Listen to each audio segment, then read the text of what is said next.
Oi, pessoal, bem-vindos e bem-vindas a mais uma aula de História do nono ano. Vejam só essa série incrível, que vocês estão loucos até a formatura, entrar no ensino médio. Já já isso vai acontecer. Para isso acontecer, vocês vão ter que atravessar esse nono ano.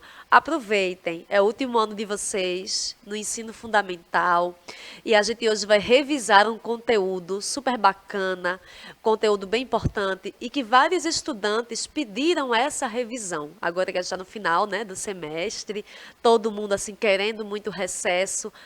Calma, eu também quero recesso. Respirem fundo, que a gente vai ter esse tempinho para poder descansar. A gente acabou de sair desse ciclo junino, um monte de comida gostosa, um monte de dança boa. Vamos respirar. Vamos terminar esses dias de aula e aí a gente vai poder descansar à vontade. Só que antes de entrar nesse período de descanso, o que é que vocês pedem para a gente? Professor, professora, para revisar um tema, vamos ver esse novamente? Aí é um tema bem leve, Primeira Guerra Mundial. Ô, minha gente, com tantos assuntos. Mas ok, foi isso que vocês pediram. Vamos embora ver a respeito desse tema tão interessante, né? Que foi a Primeira Guerra Mundial. Então, como vocês devem ter reparado, tem alguma coisa diferente, porque quem dá aula aqui é para vocês é o meu amigo Luciano. Mas ele já está nesse clima, minha gente, de recesso, de férias. E o que é que a gente inteligentemente pensou? Vamos trazer para uma aula de história alguém com uma estampa assim mais interessante, né? A minha. E vocês vão ver o quanto que história é muito, muito bonito e muito massa. Então, meu nome é Yolanda, esse é meu sinal. E junto aqui com Vitória, ó, a gente vai falar desse tema super interessante que veio resultar em diversos outros conflitos, não apenas no continente europeu, mas também aqui no continente americano e especificamente no nosso país, o Brasil, ó. Mas tudo começou com essa Primeira Guerra Mundial. Bora lá? Então, pessoal, o objetivo mesmo que meu amigo Luciano colocou, ele aí, ó, engraçado, esse avatar dele é engraçado. Esse meu amigo, veja uma carinha dele, ele é um grande fofoqueiro, viu? Não é à toa que ele é historiador. Então, ele colocou como objetivo entender os principais motivos que levaram ao início da Primeira Guerra Mundial, tá? Vamos juntos e juntas vendo esse assunto. Se vocês ainda tiverem qualquer dúvida, podem tirar aí com meus colegas que estão na escola, certo? Podem acessar a aula com o meu amigo Luciano, tá? Podem rever essa aula, que vai ficar aqui no nosso canal do YouTube do Educa Recife, certo? Então, você entrando no YouTube, colocando lá um buscador, Educa Recife História, vão vir todas as aulas de história que foram gravadas ao longo de todo esse tempo. Aí vocês podem voltar a esse tema, podem rever essa aula novamente. Enfim, muito o que aprender, gente. E história, como eu disse, é muito, muito bacana. Nem que seja pela curiosidade de saber como as coisas chegaram a um ponto em que estão, tá? Ei, história é legal, hein?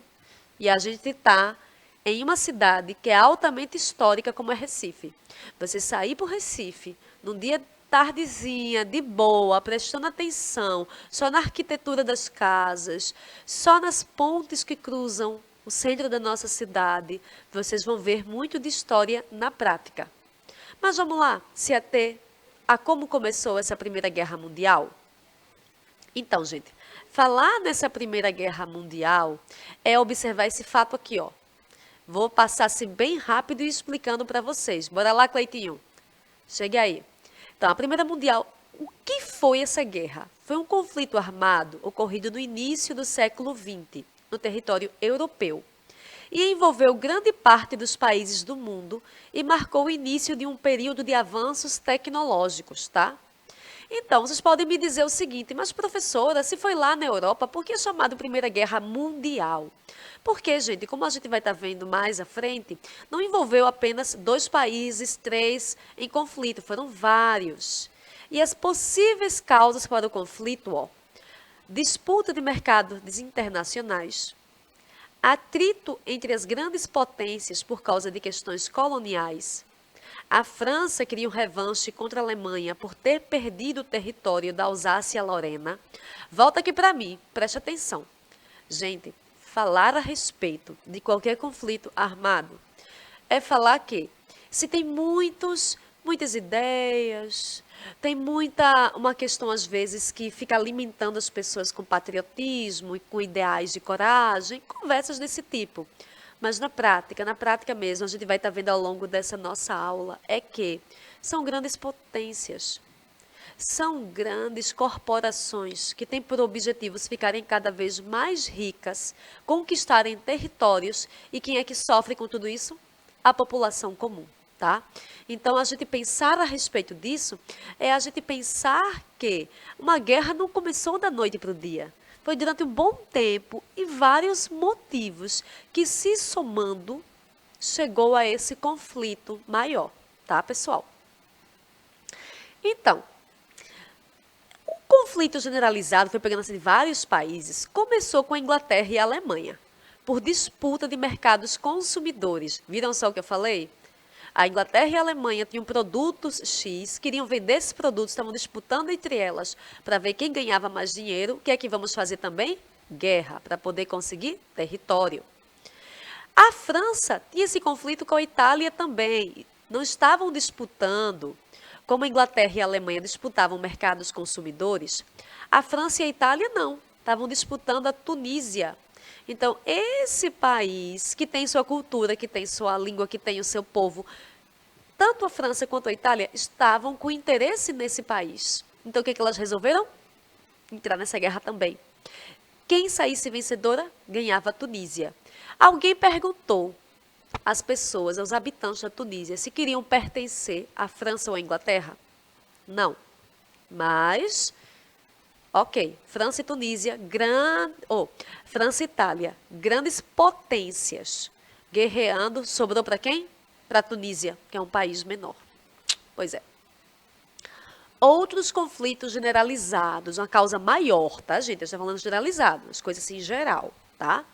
Então, tinha, como eu falei para vocês, essa coisa assim de que, vamos brigar por nossa honra, pelas nossas crenças, por nossos valores, porque a nossa civilização é melhor, é maior do que aquela civilização. Dê uma pesquisadazinha aí, vocês vão ver que são coisas que hoje a gente diz 100 anos depois, aí diz, não, alguém vai entrar em guerra por causa disso, vai morrer tanta gente. Sim, por causa de questões como essas. O chamado pan-eslavismo, o pan-germanismo. Então, eram crenças desses povos diferentes e que habitam no mesmo local, de basicamente dizer, a minha cultura é melhor do que a tua cultura. As minhas histórias são melhores que as tuas histórias. E todos eles habitavam nessas regiões, que eram as regiões, são as regiões balcânicas da Europa. Então, nós acabamos de ver, teve dois países, a Inglaterra e a Alemanha, que a disputa foi pelo mercado. A França e a Itália estavam disputando a Tunísia. Aí tem esses ideais, né? E olha aí o mapa. Vejam aí essas regiões. Todas essas regiões foram afetadas, já vendo aí, essas estrelinhas, foram afetadas justamente por conflitos dessas regiões maiores. Então, a Moldávia, a Romênia, Belgrado, a Bósnia, todas elas foram afetadas por esse conflito de potências maiores, pessoal. A gente acha absurdo hoje, mas aconteceu. Outro conflito generalizado forte, o nacionalismo, gente. Vejam esse quadro. Esse quadro ele é bem famoso, vai mostrando a liberdade guiando as tropas. Não é bonito? Dizer que a liberdade está à frente, levando, né? Conduzindo as pessoas, aí conquistando territórios. Mas vamos olhar na prática, olha aí em cima de quem a liberdade está. Vários corpos mortos, várias pessoas mortas. É cheiro de sangue, é pessoa que tinha futuro, que tinha família, que tinham histórias, que tinham sonhos. E aí, com essa ideia nacionalista de que o meu país é melhor do que o teu, o meu país tem uma cultura maior do que a tua, o meu país é melhor de governar porque nós somos mais civilizados do que vocês. Tudo isso resultou nessa guerra que resultou, a gente vai estar vendo ao longo da aula, resultou em situações tão extremas que levou a uma outra guerra. Então vamos lá. Falar nesse conflito generalizado é falar que houveram formação de alianças militares antagônicas. E essa formação resultou na Tríplice Aliança e na Tríplice Entente. Qual era a ideia que tinha por trás, gente? Olha só. A ideia era: o inimigo do meu inimigo é meu amigo. Então, países que até não se entendiam, que não tinham língua em comum, que não tinham histórias em comum, mas por causa daqueles ideais que eles faziam, não, a gente vai se unir, vai formar essas alianças e dessa aliança a gente vai conseguir conquistar esse território para o nosso povo, porque o nosso povo merece mais do que o outro povo. Vamos ver. Então, quais foram esses países que se uniram? Na Tríplice Aliança, teve essa junção da Alemanha, da Áustria e da Itália, ok? E na Tríplice Entente, teve a junção da Inglaterra, França e Rússia. Decora aí, viu? Decora, copia. História não é só para decorar não, viu, gente? Mas tem coisas que a gente realmente tem que saber para poder estudar o tema, tá? Então, foi, a princípio, um conflito desses países aí, tá? E aí, professora, já tinha todo esse caldeirão, tava esse caldeirão, essa mistura, essa confusão toda que a gente viu, né? Do nacionalismo, da ideia de que um país é melhor do que o outro, de que um povo é melhor do que o outro, alguns países querendo mesmo tomar território, outros países querendo mesmo pegar, né? Pegar toda essa rede consumidora. Mas qual foi o estopim? O que foi a gota d'água? Que a gente pode dizer, ai não, isso foi a gota d'água da situação. Foi essa figura aí, gente. Não ele, mas o assassinato dele. Estava tendo um comício, uma passeata. Estava lá o arquiduque Francisco Ferdinando e sua esposa Sofia. Estavam bem bonitos, sentados nesse desfile, e aí eles foram assassinados no dia 28 de junho de 1914. Ou seja, acabamos de ter aniversário do início da Primeira Guerra Mundial, tá? Então, agora, em 2014, comemorou 100 anos desse conflito, que foi um conflito que realmente mudou a geografia da Europa, que mudou muitos mercados consumidores, não apenas daquela região, mas de todo o mundo, tá? Então, isso foi a gota d'água. Ele era chefe de um estado, né? Ele estava com a esposa dele, e aí um nacionalista de país inimigo atirou e matou o arquiduque Francisco Ferdinando e a sua esposa que estava ao lado dele, tá? Então, esse fato foi apenas a gota d'água, como eu disse, para o início do conflito. Então, um começo de conflito ficou aquela coisa de dizer que era uma paz armada. Não vamos envolver outros países. São só esses aqui que estão aqui na região que vai começar. Só que, gente, vocês sabem que já viu uma confusão começando até na sua sala de aula. A gente sabe que a coisa pode começar, mas a gente não sabe como vai terminar. Começa de algo assim bem leve, né? E aí vai envolvendo e pode crescer e crescer muito mais. E que foi o que aconteceu? Foram anos e anos de guerra, certo? Então, esse estopim, essa gota d'água, fez com que o assassinato do arquiduque ativasse essas alianças militares, aquelas que eu trouxe para vocês antes, né? Aquelas tríplice alianças. Então, ativando aquilo lá, aqueles países que já estavam com o pé atrás, já estavam se encarando de forma raivosa, aí disse, não, assassinaram o chefe de Estado e a sua esposa, isso não vai ficar assim. A gente vai ter uma retaliação. Pois é, essa retaliação ela começou, mas ninguém imaginava como é e quanto tempo que ela iria durar. Então ela teve várias fases, tá? A primeira fase da guerra, essa fase que está mostrando aí, essa imagem, né, nessa fotografia, foi a chamada guerra de movimento. Então, as tropas saíam guerreando em vilarejos, guerreando em locais e ia tentando governar aquele local, poder ter essa junção daquele local que se perdesse no conflito para o seu país. Só que à medida em que foi avançando o conflito, que os meses foram passando, foi preciso proteger aquelas fronteiras, o que foi conquistado. Não basta só conquistar, né? Tem que proteger a fronteira. Então se começou o quê? As guerras de trincheiras. Se cavavam mesmo valas de quilômetros fundas. E aquelas pessoas, aqueles homens, ficavam naquelas valas por dias, por semanas, enfiados lá dentro. E aí, ó, apontando para os campos inimigos, iam tentando se matando. Tinham muitas pessoas como voluntárias, também muitas mulheres, enfermeiras, para poder atender esses homens que nem sempre morriam. Eram alvejados, eram amputados, perdiam pernas, perdiam braços, além das diversas doenças que pegavam por passar semanas e semanas numa situação hostil como essa, de estar ao ar livre, com aquele frio da Europa, tá?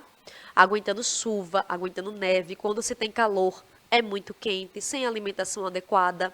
Então eram muitas formas dessas pessoas morrerem com esse conflito, tá? Então a gente pode pensar nessa vida nas trincheiras, gente. Ela é conhecida como insalubridade, era muito difícil, e horror. Como eu falei antes, né, sobre a neve, a chuva, eles estavam expostos a todo tipo de condições climáticas. Ali naquela trincheira, eles se alimentavam e faziam suas necessidades fisiológicas. Saísse lá, podia morrer, podia levar um tiro e morrer. Então, vivendo lá durante semanas, o que é que acontecia? Proliferação de insetos e pequenos animais. Então, não apenas o tiro morriam aqueles soldados, morriam de doenças, morriam de má alimentação, morriam desse abandono. Só que, chegamos a outra fase da guerra, e quem é que entra na guerra? Os Estados Unidos da América. No começo do século XX, gente, os Estados Unidos tinham um grande interesse econômico e político na Europa. Olha para mim. Lembra que eu comecei falando já a aula para vocês? Comecei bem no comecinho já dizendo isso, de que começar uma guerra se envolve muitos interesses econômicos. Não é só aquela coisa nacionalista, aquela coisa de ideais, de crenças, de sonhos, de arrogância, de achar que a minha cultura, o meu povo é superior ao teu. Não, tinha esse interesse econômico. E aí a guerra estava restrita lá na Europa. Aí quem é que se intromete na guerra por interesse desse mercado do que a Europa estava produzindo? E como estava em guerra, não podia lançar essa produção para outros países? Estados Unidos da América? Pois bem, vamos lá. Quando a Grande Guerra começou, em 1914, o governo norte-americano, as lideranças políticas e os grandes empresários, grandes banqueiros, começaram a se movimentar, gente. Foram se movimentando para tornar algum tipo de atitude. Eles queriam tomar essa atitude já de olho nesse mercado europeu, né? Vocês estão vendo que história, quando a gente para olhar. Se não fosse mexendo com a vida das pessoas, era uma grande novela. Imaginem aí esse filme. Tava lá todos aqueles conflitos, aquela confusão, uma briga brava. E vem uma outra potência econômica e diz: opa, vou meter a minha colher nesse feijão. Vou querer esse negócio aí. Participar dessa festa aí. Então, para que os Estados Unidos pudessem receber os lucros do fornecimento de armamentos, de alimentos, assim como ter o retorno dos investimentos na Europa, era necessário que a Entente saísse vencedora da guerra. Minha gente, olhem para mim. Não parece aquela coisa assim de tadã, aconteceu outra coisa? Parece. As pessoas estavam lá, naquela confusão deles, já na briga feia deles, mas tinha uma nação muito rica já por trás e dizendo, opa, para que a gente tenha o retorno dessa guerra, de que a gente vendeu armas para esses países, levou alimento para esses países, então esses países têm que sair vencedores. Que países foram esses? Os países da Tríplice Entente. Lembra que eu falei que foram formadas duas tríplices? Os Estados Unidos começaram a ver que seu interesse maior era que a Tríplice Entente vencesse esse conflito. Pois então, outro fato que desagradou, não foi bacana, né, para os Estados Unidos foi a presença de submarinos alemães em águas do Oceano Atlântico, nosso oceano aqui, ó, que banha as Américas. além de prejudicar o comércio na região, havia a ameaça à soberania norte-americana naquela região marítima. Então, a Alemanha, que fazia parte da outra tríplice, né, colocou os submarinos dela no Oceano Atlântico. Vejam, que situação. Então, a presença dos Estados Unidos ela foi decisiva para a vitória da Tríplice Entente, pois pegou os alemães e os italianos desgastados após 3 anos de guerra. Pessoal, vejam só. Ai, meu Deus, como é difícil às vezes estudar história, que vai ficando assim, a gente vai ficando, ai, não acredito. Mas aconteceu.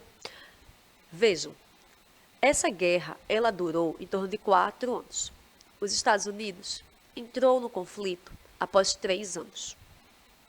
E entrou como um país que não estava sendo bombardeado, um país que não estava sofrendo aquelas restrições que os outros lá estavam, por falta de comida, por falta de água, pela morte mesmo, né? Pela morte das pessoas. E aí, esse país que estava bem alimentado, bem fortalecido, bem armado, entrou após 3 anos de conflito. E tanto a Alemanha quanto a Itália já estavam muito desgastadas, tanto a economia, quanto o comércio deles, quanto o psicológico, né, das pessoas sendo assassinadas. E quando os Estados Unidos entrou, daí que foi fundamental essa ação deles para que a Entente ganhasse a guerra, tá? Então vamos pensar, meu amigo colocou até o avatar dele aqui, ó, pensando. Olha como ele é bonitinho. É uma lindezinha, meu amigo. Meu amigo Luciano, grande fofoqueiro, está perguntando: e a Rússia? Pois é, gente, a crise social, econômica e política da Rússia foram agravadas com a guerra. Por quê, professora? Porque a Rússia tinha seus conflitos já, minha gente. Como a gente costuma dizer aqui, a Rússia tinha seus BO já. A Rússia, ela saiu da revolução, ela saiu da guerra após a Revolução de Outubro de 1917. Ei, olha aqui para mim. Só essa revolução de 1917 já é algo para a gente se debruçar e estudar e pensar que país forte. Porque já é um assunto à parte. A Rússia em si é um país imenso, é um dos maiores países do mundo, tá? E dentro daquele país imenso tem muitas contradições. Tem regiões mais ricas, regiões mais pobres. Vamos pensar aqui no nosso país, no Brasil. A gente vive na região Nordeste. Mesmo a gente tendo a mesma língua, fazendo parte do mesmo povo, não é diferente o nosso clima, nossas roupas, nosso modo de falar, nosso sotaque, nossa comida. De, por exemplo, as pessoas que moram lá em Rondônia, lá no Norte, ou as pessoas que moram lá em Santa Catarina, no Sul. Porque o Brasil é muito grande, é um verdadeiro continente de tão grande. Com a Rússia não é diferente. A Rússia tinha seus próprios conflitos. Então, estava se começando, dentro da Rússia, um conflito que levou à Revolução Comunista. Ó, outro assunto incrível de estudar. Então, a Rússia em si já tinha esses conflitos internos, conflitos muito, muito sérios, conflitos armados, certo? Então, dentro do próprio país, já estavam muitos desgastes. E o país estava participando ainda dessa guerra mundial.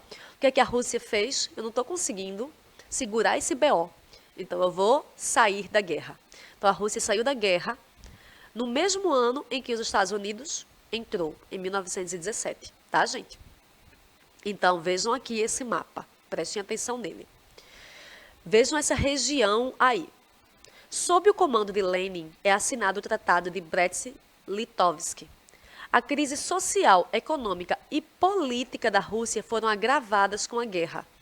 Então, só essa região aí, ó, Lenin assinou, entregou essa região para poder sair desse conflito sem mais problemas além do que já tinha, tá? Então, outros motivos da Rússia sair, gente, foi que essa crise social, essa crise econômica, política, além de ter sido agravada pela guerra, ela foi piorando bastante com a perda desses territórios, ó. Ó, olha esses territórios aí, ó. A Finlândia, a Estônia, a Lituânia e a Letônia, Lenin assinou, entregou esses territórios para poder se afastar do conflito. Olha. E aí foram virando novos países, inclusive a Ucrânia, ó, que agora está em conflito novamente com a Rússia. tá? Olha só, a Lituânia, ela pertencia à Rússia, e aí ela foi entregue. Então, a Rússia saiu, né? Com a saída da Rússia, os alemães deslocavam suas tropas para o Ocidente, mas os países da Entente, unificando forças, vencem os alemães na Segunda Batalha do Marne, e em seguida marcham sobre o território alemão. Isso foi esse comecinho do fim do conflito, gente. Nesse meio tempo, a Bulgária, o Império Turco, o Império Austro-Húngaro se rendem e começa uma revolta imensa popular contra a guerra na Alemanha. E aí, gente, a Alemanha também tinha, né, um imperador, que era Guilherme II. E ele renuncia ao título para não ser morto e parte para o exílio. É o fim do Segundo Reich, com a proclamação da República de Weimar, em 9 de novembro de 1918. Vejam como mudou a geografia do local. A Alemanha, ela pertencia ao Império. O imperador, para não morrer, o Guilherme II, renunciou ao título e fugiu, certo? Aí, 2 dias depois, dia 11 de novembro de 1918, ocorre a rendição oficial da Alemanha, tá? Vejam aí a foto desse momento histórico, né? Desses principais signatários, que foi o que foi chamado de armistício de Compiègne, tá, gente? E aí, nesse fim de conflito, teve uma proposta prévia de paz que dizia que era sem perdedores, sem vencedores, para evitar revanchismo, evitar novas guerras. Mas, minha gente, eu não sei que proposta foi essa, porque deixou a Alemanha numa situação tão desgraçada que anos à frente deu início à Segunda Guerra Mundial. Poucos anos depois, né? Então, foi assinado esse Tratado de Versalhes, teve essa chamada Paz dos Vencedores. E aí as potências europeias encerrou oficialmente a Primeira Guerra Mundial em 28 de junho de 1919, tá? Então, o principal ponto desse Tratado de Versalhes, pessoal, determinava que a Alemanha aceitasse todas as responsabilidades por causar a guerra e fizesse reparações a um certo número de nações da Tríplice Entente. Minha gente, olha para mim. Não estou dizendo que ninguém está certo desse negócio, não, e longe de mim defender alemão. Mas imaginem dizer, não, teve uma paz, essa é uma paz que vai beneficiar vocês, mas a Alemanha, ela foi como única responsabilizada por começar todo o conflito. Claro que eles não iriam aceitar isso, né? Aí ela teve que ceder parte do território dela, que era muito rico em minas de carvão, por um prazo de 15 anos à França, né? Estabelecia que a região da Alsácia e Lorena voltariam à posse dos franceses. Perdeu a cidade de Danzig. Olha, foi só em olhar você vai vendo que não tinha condições. Vejam aí toda essa região. Essa parte aí que está de vermelha, Finlândia, Estônia, Letônia, a Prússia Oriental, Polônia, foram novos países criados a partir dessa saída, inclusive da Rússia, tá? De novos territórios. A Alemanha perdeu boa parte do seu território, certo? E isso foi cultivando tantos sentimentos de retaliação, porque além de tudo teve essas consequências, ó, gente. 9 milhões de mortos. O número de feridos entre civis e militares ficou em cerca de 30 milhões. Desenvolvimento de vários armamentos de guerra, desintegração dos impérios otomano e austro-húngaro e fortalecimento dos Estados Unidos no cenário político e militar mundial, tá? Então, vejam, pessoal, é muita coisa a gente poder estudar esse tema. E aí, meu amigo, junto comigo, deixo para vocês essa sugestão de atividade. Após essa aula de hoje, pesquise sobre os principais avanços tecnológicos do período da Primeira Guerra Mundial. Porque, vejam, ó para mim, vem para cá. A gente pensar nesse conflito, foi um conflito realmente, como eu disse, transformador. E uma das consequências dele logo depois, pouco mais de 20 anos, foi o começo de uma Segunda Guerra Mundial e que foi muito mais cruel do que essa Primeira Guerra. Como eu mostrei a vocês, 9 milhões de mortos, foram mais de 30 milhões de feridos, né? Mas ela foi resultando numa bola de neve que causaram situações que nunca antes tinham sido vistas no mundo. Só que também teve muitos avanços tecnológicos. Então, foi uma primeira guerra em que se começou, por exemplo, a utilizar o avião. Guerras até então eram guerras assim do corpo a corpo. A partir da Primeira Guerra Mundial, pôde-se ter muitos avanços tecnológicos. E esses avanços se começaram nessa época de conflito, infelizmente. Então, gente, pesquisem um pouco mais. A gente agora está vendo um novo conflito bem forte na Europa, né? Infelizmente. Mas, como eu comecei a aula aqui dizendo a vocês, nada começa do dia para a noite. Então, foram vários motivos que levaram a situações como essa. Inclusive, esse atual conflito ainda tem raiz nesses conflitos anteriores, tá? E aí, como diziam os hippies, seja do amor, não faça guerra, tá? Continuem se cuidando e simbora.